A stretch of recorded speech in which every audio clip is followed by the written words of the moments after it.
একটি বিষয় নিয়ে আমি আলোচনা করতে চাই, সেটি হলো বিচার ব্যবস্থা। 24শে জুলাইয়ের পর থেকে আজ পর্যন্ত যেসব মানুষ খুন, ধর্ষণ বা অন্য জঘন্য অপরাধের শিকার হয়েছেন তাদের পরিবারের কান্নার জবাব কে দেবে? অপরাধ যদি সত্যি প্রমাণিত হয় তাহলে অপরাধীদের বিরুদ্ধে দ্রুত ও কার্যকর আইনি ব্যবস্থা কোথায়?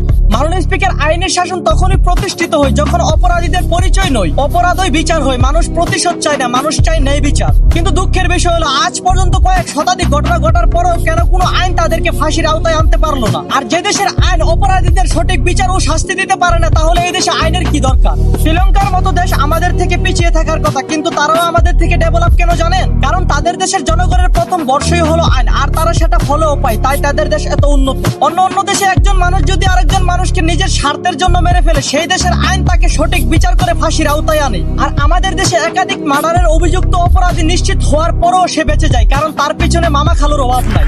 আর এই কারণেই দেশে চুরি চিন্তায় খুন খারাপি প্রতিনিয়তই ডেভেলপ হচ্ছে, সাধারণ মানুষের ঘুম কেড়ে নিয়ে যাচ্ছে। কারণ এই দেশে আইনের সঠিক প্রয়োগ নেই, আর সেই আইনের প্রয়োগ না থাকার কারণে তারা আইনকে কখনোই ভয় পায় না। মাননীয় স্পিকার, মাদক এক ভয়ঙ্কর অভিশাপ হয়ে দাঁড়িয়েছে আমাদের দেশে। মাদক মানুষকে পশু বানিয়ে দিয়ে এই মাদক বাংলাদেশকে ধ্বংস করার এক অন্যতম ভূমিকা পালন করছে।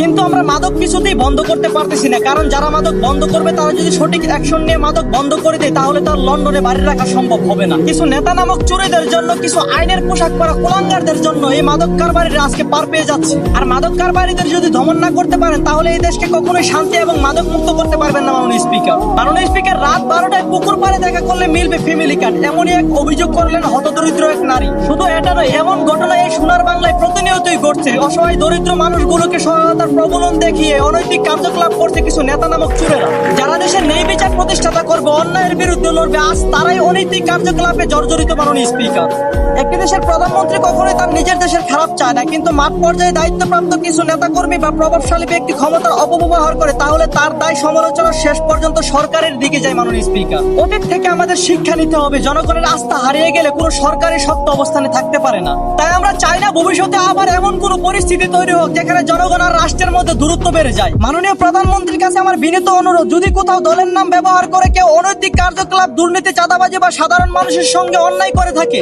তাহলে দলীয় পরিচয় নয়, আইনের ভিত্তিতে তাদের বিরুদ্ধে কঠোর ব্যবস্থা নিন। কারণ কয়েকজন অসাধু মানুষের কারণে যেন একটি দলের প্রতি সাধারণ মানুষের ভালোবাসা ও আস্থা নষ্ট না হয়। মনে রাখবেন, 24শে জুলাই একদিনে তৈরি হয় না,